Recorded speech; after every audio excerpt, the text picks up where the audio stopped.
Hey there, Intriguers. So we're doing something a little different today. This is pretty cool. I'm about 4.5 feet from Intrigue co-founder John Fowler, maybe 2.5 from managing editor Jeremy Dicker. We're in Austin, Texas. Great to see you guys. This is pretty cool. This is the first time I've met JD. Yeah. Oh, that enthusiasm is overwhelming. In his defense, he's just got off a 50-hour flight from Australia. So yeah. How was the travel? It's good to be back in America. First time abroad since COVID. So yeah, team Intrigue, team retreat. A lot of firsts happening. It's cool. Yeah. You've been to Austin, Texas before? Yeah. Came here for South by Southwest a few times. So during your posting in LA. Yeah. Serving in the Australian Foreign Service in LA. Someone had to go there. So if I didn't, who would? We're about T-minus 2 hours from a crate, a FedEx truck filled with barbecue arriving at the Airbnb. So, but you're not excited about that. I mean, I didn't have to fly. I didn't have to fly 50 hours to get it. So I'm sure JD is thrilled. But we're doing something. Not only is it exciting to be all together, but we wanted to peel back the curtain a bit this episode. We're just past a month from, I think, what's been one of the most significant geopolitical stories of any of our lifetimes, that is reshaping the world in ways already that are almost impossible to predict from day to day. Covering it is not easy. There are plenty of reasons why, some having to do with the coverage itself, finding information that's credible, some having to do with the emotions that's tied up for ourselves and for our listeners and readers on this issue. So I guess starting from there, both of you have done a lot of writing about this over the past month. I'll start with you, John. How do you feel covering this? Well, I mean, to sort of peel back the curtain a little bit, I'm less involved than both of you are in the day-to-day. I'm sort of viewing this from arm's length and more of a strategic sense. How I feel about it is that we need to be covering it. We need to be talking about it. We need to be providing what we hope and what we strive to kind of think is balanced. Balance is a terrible word. Just factual, straight up and down the line information. Because I think now more than ever, particularly on issues like Israel and Gaza, maybe to a lesser extent Russia, Ukraine, but these kinds of issues where a lot of people have a lot of thoughts, a lot of feelings. My view as kind of the co-founder who's not on it every day is that we need to be talking about it, and then it's up to you guys with everybody's help to figure out how to do that best. What does the word, something that we strive for, that a lot of news organizations strive for, is objectivity? Yeah. In an aspirational sense, is that possible here? No, I have never thought that. I think I'm a lawyer by background, and the whole design of Western legal systems is that objectivity isn't possible. So you should argue both sides and sort of land somewhere in the middle. We don't argue both sides because that's not what our publication does. But I think if you think that objectivity is possible, you very quickly lie to yourself about your own views. So I think what we try to do, and JD, you can speak to this, more on the tools than I can, is, maybe the way to frame it is to pull as much emotion out of it as you can, to not use flowery language or to use descriptive language that portrays a position or a feeling, and just say what you think is happening and what it means. Now, it's not objective because none of us are objective. That's impossible. But at least you're trying hard not to be, again, emotional. And you're not trying to convey how people should feel. You're telling them what you think and what happened, and then let them know how they feel. I want to just underscore before turning to JD, something that you've been, I guess frustrated by, and just to emphasize, the reporters on the ground, the people covering this, we like to think are doing so in large part in good faith. But what have you found frustrating about the coverage of this issue elsewhere? So I think that's a really good point. I have lots of criticisms of the mainstream media, but one of them is not that most people aren't working as hard as they can to do the best work that they can. I think they make lots of mistakes for lots of reasons. We don't need to go into them, but they're doing their best. So it's a great point. What I found frustrating is I think there is... It's interesting when you're on this side of, for most of our lives, all of us, we've been on the other side. We've been consumers of news. JD in our former careers as diplomats, we kind of like reported on facts, but it was for a closed loop of people and a very different kind of vibe. What I've found frustrating, I think, putting this stuff out into the open is how many people want you just to tell them what they want to hear. And I think a lot of media organizations probably fall into that trap a little bit too much. Some explicitly, some, we won't mention any, but some news organizations basically are built on telling people what they want to hear and making them feel good, reducing that cognitive dissonance in people's lives. That's not what we do. And cognitive dissonance on these kinds of issues, holding 2 ideas, 3, 5, 10 ideas in your head. Way more than that. Yeah, all of the ideas in your head at the same time is how you get the closest to figuring out what's going on. So I think to answer your question, the most frustrating thing is I think too many news organizations don't strive. They run away from complexity because it's hard. JD, turning to you. I know this issue makes you uncomfortable. Is that a fair word to use? I don't want to mischaracterize. No, I think it's a fair word. I mean, just maybe taking one step back to continue John's point about giving people what they want, and that we need to cover this. Like, yes, we need to cover this, and yet our data, in the Intrigue world, suggests that people also want us to cover this. Yeah. Anytime we put the word Israel or Gaza in our email subject heading, our open rate spikes, right? Like, people are like, okay, I definitely am going to read this one. I want to hear what Intrigue says. So in a sense, we're doing it because we think we need to and it's the right thing, but also pure economics. Yeah, we're supplying where there is demand. A cold-blooded economic decision as well. Yeah. But yeah, your question, like me specifically feeling uncomfortable at this. Yeah, I mean, so many ways you go about this. But I mean, I remember my first posting in the Australian Foreign Service was to Mexico, and any good junior diplomat makes friends with journalists, right? And John made friends with one who ended up mentioning a quote of his in a book that just came out about China, which is so cool to see. Which you would have got in so much trouble if it had been published while you were still in the Foreign Service. I know, and I had left, and he said, "Is this okay to put it in?" And I thought about it, and I was like, "Yeah, I don't work for them anymore."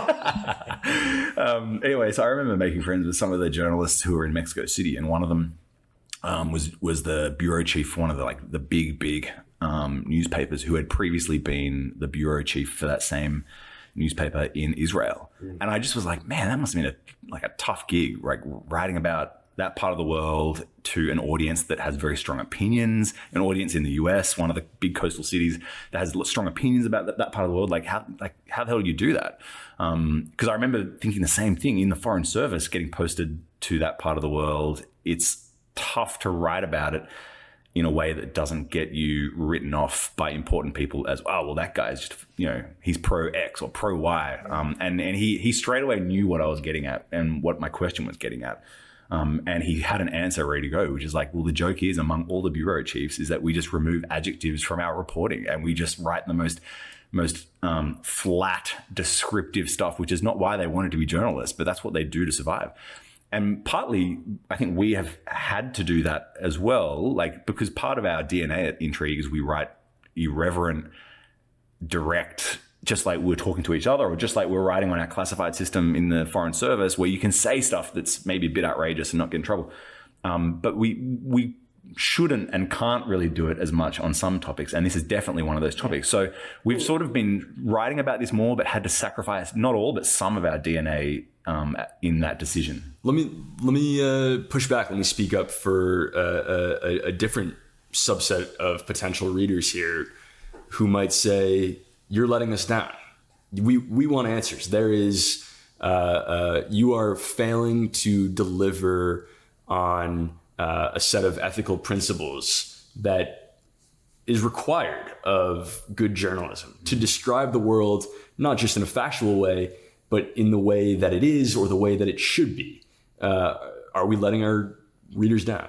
That's such a good point. That goes to a deeper point, which is what's different about this conflict, right? Because we speak very frankly about what we think about Azerbaijan, Armenia, about China and Taiwan, although not as frankly as people. Like we're careful to breathe strategic empathy into everything we write. We're like, okay, we're Democrats and we care about, like, in the democratic sense, not in the political sense. Small d. Yeah. And so, like, it's clear the basic values that we hold, but we're not just going in there to just dunk on countries and dunk on decisions. We try to think things through and let people reach their own conclusions as well.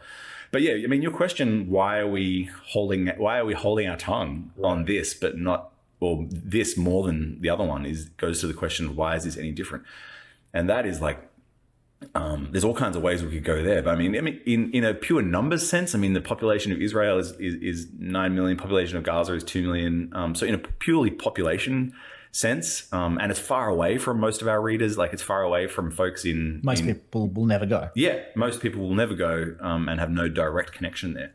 So it's a small conflict, right? Smaller than other ones going on in the same region. Like, Pakistan just kicked out literally 1.6 million Afghans.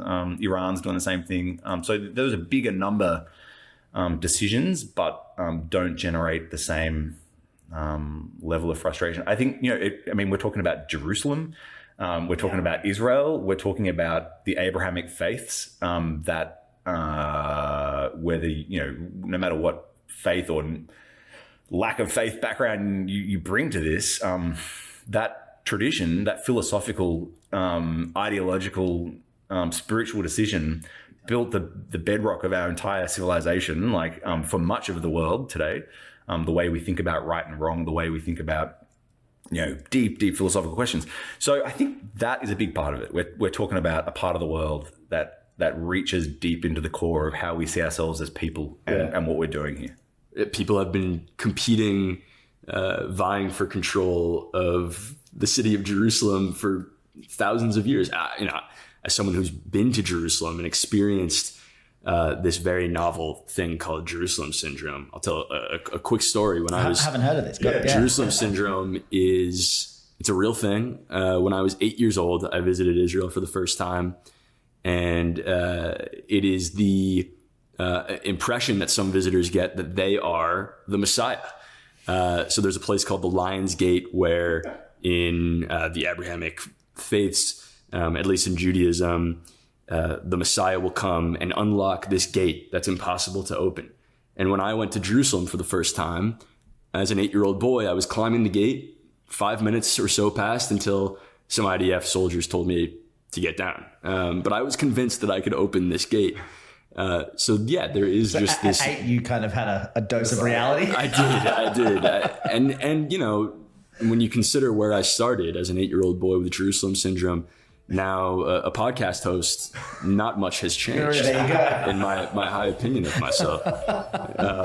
Let's take a quick break, but more questions to come after this.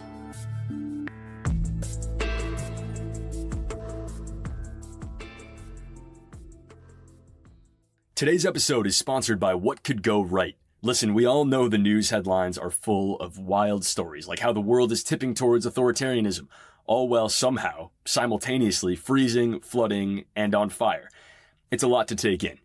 That's why you should listen to What Could Go Right, an acclaimed news podcast from our friends at the Progress Network. They dive into the biggest news and most pressing topics of our time, from geopolitics to climate change, and make the case for a brighter future. Check out the link in the show notes to feel more hopeful.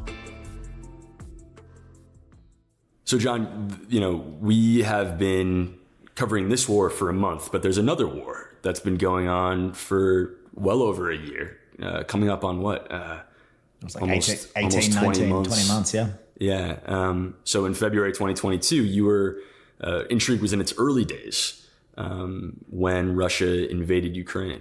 What felt different about covering that conflict? Well, I think what you guys have already been talking about, which is like there's a ton of different, I hate this word, but stakeholders in the Israel-Gaza situation. We've talked about them.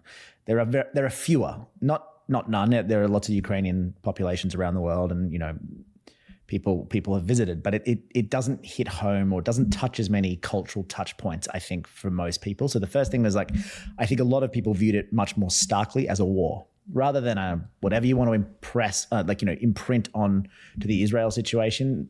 You talked about religion.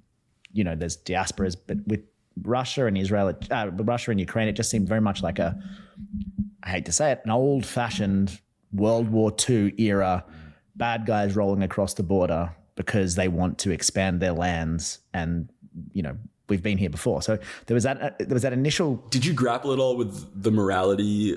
Did you try to understand the Russian position? I mean, we can sit here now and say pretty clearly that the three of us find the Russian invasion perhaps reprehensible. Well, of course, yeah, absolutely. So did you try to understand that in the same way that we might, let me just to take a step back. I think that it would be a tremendous failure not to understand how the conditions were created for something like the 7th of October to happen. Yeah, I think you've answered your own question. Is that I think everybody.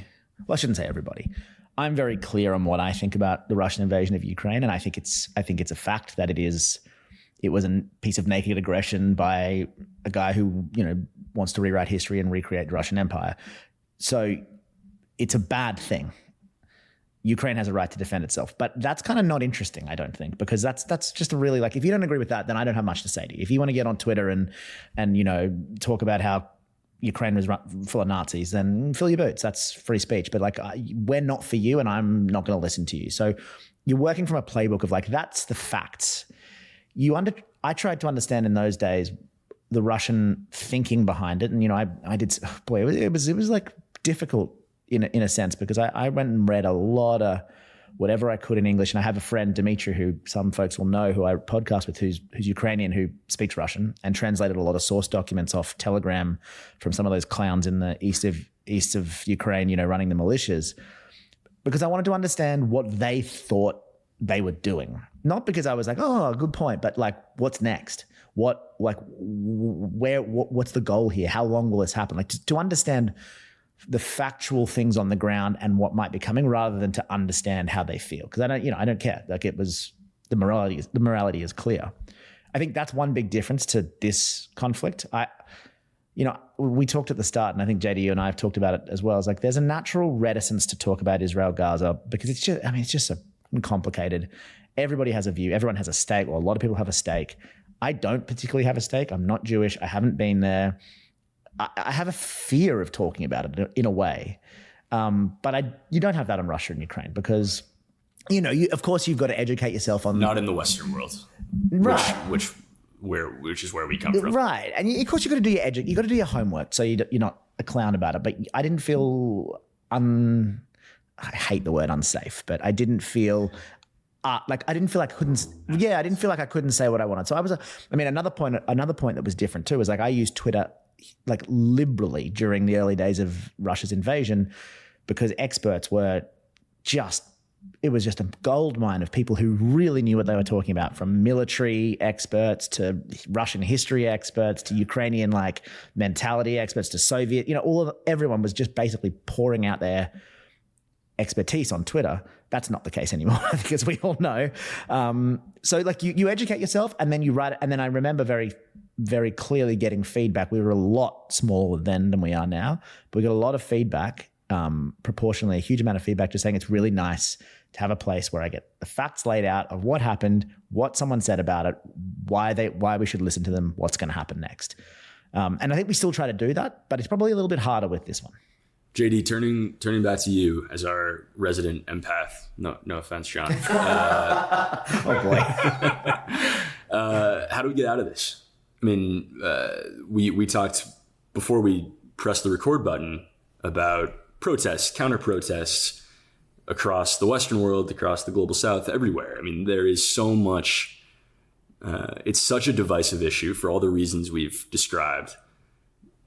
Where next?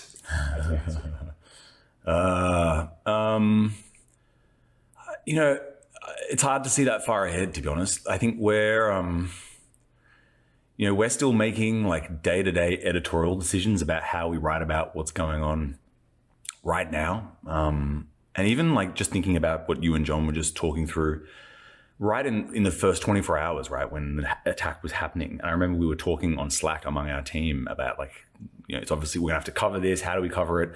And one of the earliest things we said was we weren't going to use the word inevitable to describe the 7th of October. I remember that. Because and for me, I just found it, it was just so depraved what that attack entailed. And to suggest that was in any way inevitable just does all kinds of things. I mean, it robs people of agency. Exactly. You're actually being more factual by removing that. I think that there'd be probably a lot of people who do feel they have that position that it was, but that is an emotional / I'm not saying it's, I'm not weighing in on whether it's right or wrong, but it isn't a factual position, right? No, because it wasn't inevitable, because they didn't have to do it. It wasn't like when you drop a ball, it falls to the ground because of laws of physics. It wasn't. It was planned methodically over a long time. There was nothing inevitable about it. Correct. Looking at the context and the players, you could say it was foreseeable, which I think is a word that you use, John, which I agree with. But also to say that it was inevitable is also just inaccurate when you look at other parts of the world at other times in history. Are there examples of folks who have secured more rights or more freedoms without doing those kinds of depraved acts? The answer is yes. So like right away, 24 hours into this story, we were already thinking through like single words that people were throwing around liberally and all that they entailed, having to wrestle with it. And terrorist, we were talking earlier about we choose not to use terrorist. Yeah, we have used the word terrorist, and no one's said anything to us about it either way, which has been cool. But like folks might be aware that, for example, in the United Kingdom, there's been this huge debate about why the BBC doesn't use the word terrorist. And they'll say like, oh, Hamas fighters went in and did this and did that. And it's sort of something that we've not got involved in ourselves. But one of the Hamas is, in most of the countries where folks are listening to this and most of the countries where folks read our newsletter, Hamas is a prescribed terrorist organization. Right. And if what they did on the 7th of October is not a terrorist act, then I don't know what is. Mm-hmm. But the reason why we don't insert the word terrorist as an adjective or a noun every time we're talking about this story isn't because it's not a terrorist organization, but because it's redundant using that word. And we, like John and Helen and all of us, built this from the notion that we want to write for everyone the same way that we write for someone like the Prime Minister of our country or the Foreign Minister. These are smart people who don't have a lot of time, and so you don't just go casually adding in words to like make some political point. Like the Prime Minister of Australia knows that Hamas is a terrorist organization, doesn't need to be reminded every time he reads the briefing. So that's, for example, an example of why we don't, because it's redundant, not because it's not true. I want to just focus on one thing you said right at the beginning there: returning agency to the actors, and that's important to do retrospectively. Applying agency to their previous actions. And it creates agency for them going forward. We hear things like inevitable is a word you used. We hear phrases like the cycle of violence. BB, it's a good one too. Leaders in the past have used phrases like "we have no other choice but to respond." According to on both sides too, right? Of course. I mean, privately, I've been advocating to friends, and I'm not sure if I should say this, but like, how amazing would it be? And this is a personal opinion. Be clear about that. If Israel had chosen to turn the other cheek on this, so like grieve publicly, use their spy agency, their special operations to do all that. Spend the next decade like getting hunting people them that down. do this. That kind of like, we're going to get you, but it might take a while. But not. Again, perpetuated what I agree with you is a bit of a myth, or at least takes away the agency, but perpetuate that cycle. Like, wouldn't that have been incredible? Would have, whether it was politically feasible is a different question. But that's exactly what you're getting to. Right. And that's we don't have any grandiose, ideas about being influential or anything like that. But it's like, political views start with how people think about these things, and too many media organizations do use those words because they have time poor. It's a tough industry. They don't think this stuff through. And then people who work jobs who don't have the time to think through this, they consume that news. They hear cycle of violence. It becomes part of the lexicon, and you just go, "Oh, we got attacked. Well, we obviously have to go and attack back." And if you're more careful, that's why these words matter. It's why this thought matters, because if you start to be like, this happened, let's think about the response. If that's the kind of default emotional reaction, maybe you can actually stop that response cycle. Yeah, I mean, so we've talked constantly about how extremists have hijacked this issue on both sides, in Israel and Palestine, and it's incumbent on us back home, in the U.S., Australia, wherever you're listening to this from, to try to silence those voices, and to try to arrive at a more sensible, empathetic place. I mean, John, any final reflections? I think Jeremy and I are pretty reticent to kind of talk inside baseball like this. It feels very indulgent to talk about why what we're doing matters or doesn't matter or whatever. But we might put in the show notes a clip from The Daily Show when Jon Stewart was running it back, must have been about a decade ago now, when he goes to, and I think in the way that he communicates, where he just manages to convey the exact issue that he's facing in a hysterical skit. He sits at the desk and he goes, and today in Israel-Palestine news, and all of his correspondents pop up behind his desk and start screaming all the different views. And he just goes, oh, it doesn't matter.